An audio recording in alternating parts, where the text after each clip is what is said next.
Hey everyone, welcome back to yet another video in the journey of getting rich। आज की इस video में हम स्पेशली मार्केट को लेकर के बात करने वाले हैं। क्या यहाँ पे मार्केट का आउटलुक यहाँ नज़र आता है, क्योंकि हाल फिलहाल में देखा गया है कि मार्केट ने वापस से यहाँ पे नीचे आना शुरू किया है और उसके पीछे जो रीजंस है वो सेम ही रीजंस है कि यूएस के अंदर जो इन्फ्लेशन रेट है वो अगेन 8% से ऊपर यहाँ रिकॉर्ड किया गया है, जिसके कारण उसको कंट्रोल करने के लिए ये यूएस फेड से उन्होंने अपने रेपो रेट्स को, अपने फेड रेट को यहाँ बढ़ा करके 3.25% कर दिया है, जो एक बहुत बड़ा नंबर होता है, चाहे इन्फ्लेशन की बात करें चाहे फेड रेट की बात करें यूएस जैसी डेवलप्ड इकोनॉमी में, और जिसका इम्पैक्ट यहाँ इंडियन मार्केट के ऊपर भी देखने को मिल रहा है। पर एक बार यहाँ हम अंडरस्टैंड कर लेते हैं, अच्छे से एनालाइज कर लेते हैं कि कितने रेपो रेट बढ़े हैं, कितना फेड रेट बढ़ा है, उसका इम्पैक्ट कितना मार्केट के ऊपर होना चाहिए तो और कितना इम्पैक्ट यहाँ पे हमें देखने को मिल रहा है। तो उसके लिए हम सीधे एक्सेल शीट को यहाँ ओपन कर लेते हैं, कुछ कंपनी का एनालाइज करेंगे, उसके बाद हम चीज़ें से सारा आउटलुक हमें यहाँ समझ आ जाएगा। तो इस शीट के ऊपर कुछ डेटा मैंने पहले से ही प्री पॉपुलेट करके रखा हुआ है। जैसे हिस्टोरिकल फेड रेट की बात करें तो 1% में इसको मैंने माना है। इसको देखने का तरीका क्या है कि आप मैक्रो ट्रेंड की वेबसाइट पे जाएं, हिस्टोरिकल फेड रेट की बात करें तो यहाँ पे देख पाएंगे कि 2022 के अंदर 1% के आसपास था, फिर थोड़ा कम था, फिर उसके बाद 2% से और 1% और 1% से ऊपर था, और इससे पहले 1% से नीचे था, उससे पहले देखें तो 1% से लगातार ऊपर था। तो मैंने इसको कैलकुलेशन को इजी करने के लिए हिस्टोरिकल फेड रेट यहाँ पे 1 कैलकुलेट किया है। करंट फेड रेट 3.25% पे स्टैंड करता है, वो हम देख सकते हैं यहाँ पे 3.25% है। पर आने वाले टाइम में क्योंकि इन्फ्लेशन रेट काफ़ी हाई है तो इस वजह से ये फेड रेट बढ़ सकते हैं, तो मैंने इसको 3.5 यहाँ पे मेंशन कर लिया है। और हिस्टोरिकल इन्फ्लेशन रेट की बात करें तो यूएस के अंदर ये लोग 2% के आसपास टारगेट करते हैं, जैसे इंडिया के अंदर हम 4% से ±2 को टारगेट करते हैं, तो सेम ये लोग 2% के आसपास टारगेट करते हैं, तो मैंने 2% यहाँ मेंशन कर लिया है। इन्फ्लेशन रेट की बात करें तो करंट इन्फ्लेशन रेट 8.3% है, उससे पहले 8.5% था, उससे पहले 9.1% था।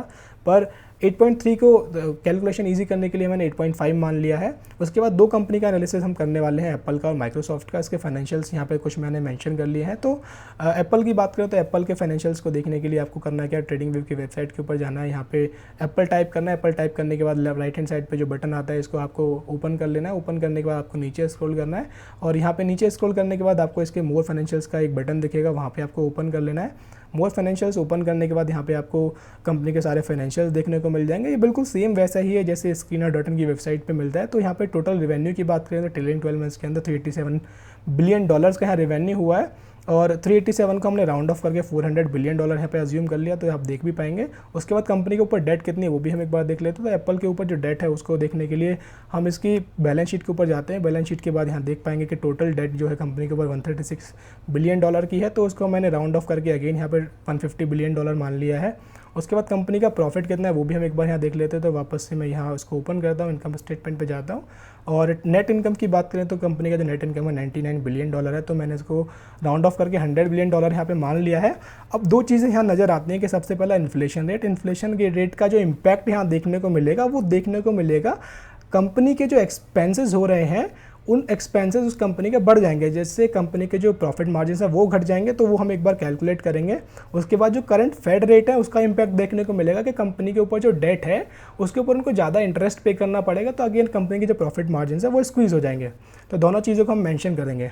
तो हम अभी मान के चलते हैं कंपनी की जो $400 बिलियन की सेल है, जो $150 बिलियन का यहाँ पे डेट है और $100 बिलियन का प्रॉफिट है, वो उस केस में है जब कंपनी का हिस्टोरिकल फेड रेट यूएस का हिस्टोरिकल फेड रेट 1% है और हिस्टोरिकल इन्फ्लेशन रेट 2% है, ये मान के चलते हैं।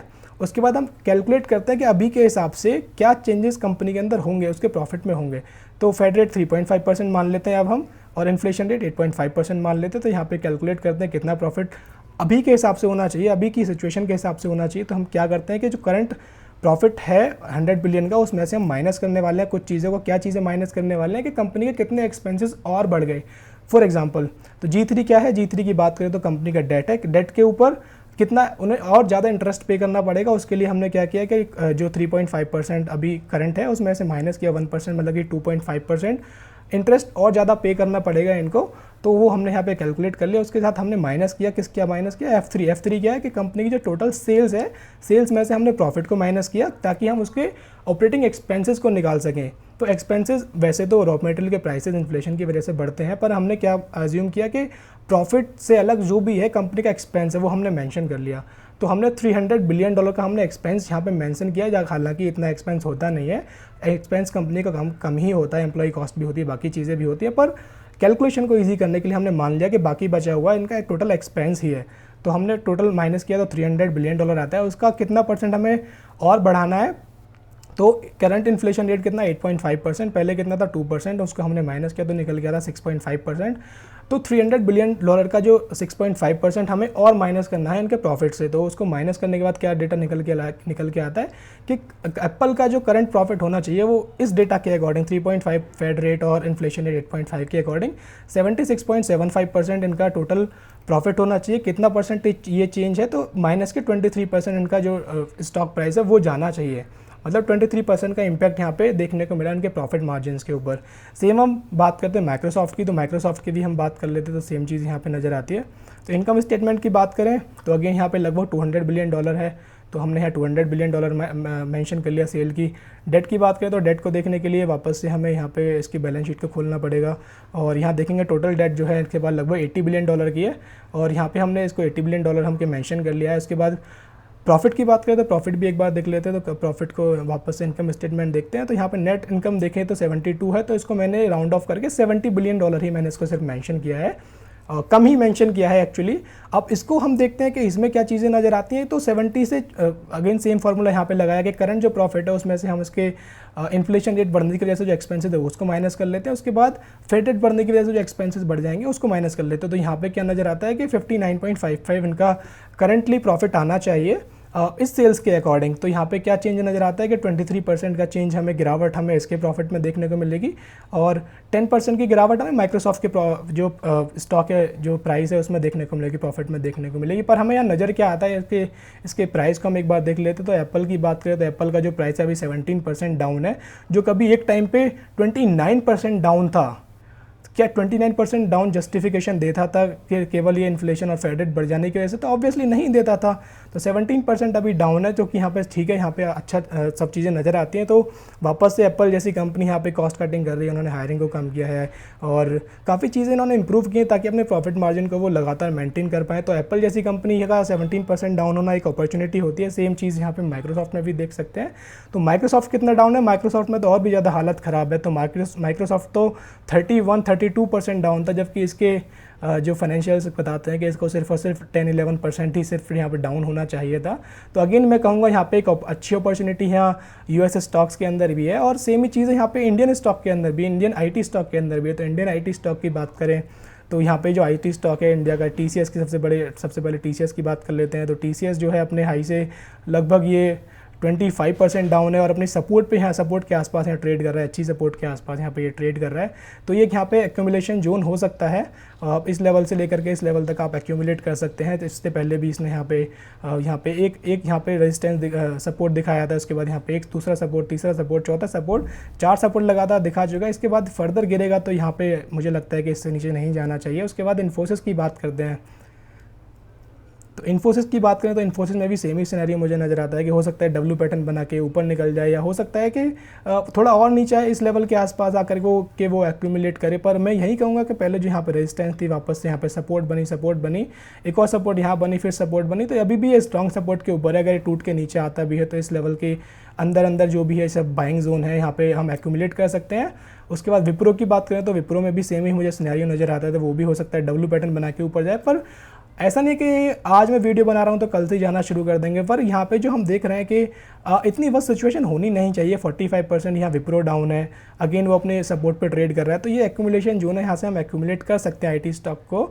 और यहाँ देख सकते हैं कि आईटी स्टॉक या कोई भी जो गिरावट आती है मार्केट के अंदर, बड़ी गिरावट, उसके बाद से मार्केट ऑब्वियसली रिकवर करता है। एचसीएल की बात कर ले तो एचसीएल में भी हमें यहाँ पे सेम ही सिनेरियो नज़र आता है। तो यहाँ पे पहले जो रेजिस्टेंस थी, फिर सपोर्ट बनी, फिर सपोर्ट बनी, अगेन यहाँ पे 2 बार और सपोर्ट बनी है। तो हो सकता है फिर से यहाँ पे कुछ वापस से यहाँ पे ऊपर जाने को देखने को मिले। तो सारे ही आईटी स्टॉक जो हैं जो मैं डिस्कस कर रहा हूँ अभी इस वीडियो के अंदर, मुझे यहाँ पे एक्यूमुलेशन जोन में यहाँ नज़र आ रहे हैं। सेम ही यहाँ पे सिनेरियो मुझे टेक महिंद्रा के अंदर भी नज़र आता है। तो पांचों कंपनी हमने डिस्कस कर ली, टीसीएस, इन्फोसिस, विप्रो, एचसीएल और टेक महिंद्रा। पांचों कंपनीज के अंदर सेम ही सिनेरियो नज़र आता है मुझे, और यहाँ पे राउंडिंग पैटर्न भी इसने अच्छा खासा बनाया है। पर मेरी को ये बाय सेल करने की रिकमेंडेशन बिल्कुल नहीं है। मेरा कहने का पर्पज़ सिर्फ यही है कि जितना फेड रेट का, इन्फ्लेशन रेट का इम्पैक्ट आईटी स्टॉक के ऊपर, यूएस स्टॉक्स के ऊपर देखने को मिलना चाहिए था। उससे कहीं ज़्यादा यहाँ पे इम्पैक्ट यहाँ पे देखने को मिला है। 40%, 25%, 30%, 45% यहाँ पे कंपनीज डाउन आई हैं। तो एक अच्छा एक यहाँ पे रेंज हो सकती है, बाइंग की रेंज हो सकती है। थोड़ा टाइम दे सकते हैं आईटी स्टॉक, पर वापस से रिकवर जरूर होंगे। ये बिल्कुल मेरा मानना है कि वापस से रिकवर होंगे और अच्छा खासा प्रॉफिट यहाँ पे देंगे। तो जैसे एचसीएल की बात करें तो यहाँ तक अगर वापस से हाई तक जाएगा 73% का गेन नज़र आता है। सॉरी, टेक महिंद्रा का वो मैं बात कर रहा था। और एचसीएल की बात करें तो एचसीएल भी 34% डाउन है। वापस से ऊपर जाएगा तो लगभग यहाँ पे कितना गेन नज़र आता है वो भी देख लेते हैं। तो आप ऑल टाइम हाई तक 50% का गेन यहाँ पे एचसीएल में है। विप्रो की बात करें तो विप्रो भी अपने टॉप से 45% डाउन है। अगर करंट मार्केट प्राइस से बात करें तो अगेन यहाँ पे 84% का गेन नज़र आता है हाई तक जाने में। इन्फोसिस की बात करें तो इन्फोसिस भी अपने टॉप से 29-30% यहाँ डाउन है। तो उसको जब ये ऊपर जाएगा वापस तो अगेन यहाँ पे टॉप तक जाने में 43% का गेन है। टीसीएस के अंदर भी सेम ही सिनेरियो मुझे नज़र आता है। तो टीसीएस भी अपने टॉप से 25% डाउन है, ऊपर जाएगा वापस से। तो यहाँ पे हमें लगभग कितना 33% का गेन नज़र आता है। तो ये थी इस वीडियो के अंदर एनालिसिस कि कितना इम्पैक्ट होना चाहिए था फेड रेट की बढ़ने की वजह से, इन्फ्लेशन रेट की बढ़ने की वजह से। पर एक चीज़ यहाँ पे और अच्छी चीज़ क्या है कि जो पहले इन्फ्लेशन रेट 9.8%, 9.1% तक जा चुका था यूएस के अंदर, वो वापस से 8.5% आया, 8.5 से वो 8.3% आया। धीरे धीरे नीचे नीचे आता रहेगा और 1-2-3 क्वार्टर हमें निकल जाने के बाद देखेंगे कि वापस से चीज़ें अच्छी होनी शुरू हो गई हैं। पर ये जो स्टॉक हैं जो अभी हमें करंट इस जोन के अंदर मिल रहे हैं, तो वापस से इस जोन के अंदर नहीं मिलेंगे, यहाँ से बाउंस बैक दिखा देंगे। तो अब तब यहाँ पे आपको पछताना पड़ेगा कि इस टाइम पे हमें स्टॉक ले लिए होते तो अच्छा होता, क्योंकि मार्केट हमेशा रिकवर करेगी। मार्केट का नेचर ही है वापस से ऊपर जाना। तो टीसीएस, इन्फोसिस, विप्रो, एचसीएल और एप्पल, माइक्रोसॉफ्ट, ये सारे के सारे स्टॉक बहुत बेहतर स्टॉक है, बहुत अच्छे स्टॉक है, मोनोपोली स्टॉक है। तो वापस से ऊपर ज़रूर जाएंगे। आई होप आपको वीडियो पसंद आई होगी, एनालिसिस पसंद आई होगी। तो प्लीज़ इस वीडियो को लाइक ज़रूर करें, चैनल को सब्सक्राइब करें, अपने दोस्तों के साथ भी शेयर करें। हम मिलेंगे अगली वीडियो के अंदर, तब तक के लिए अपना ध्यान रखें। Bye bye, take care.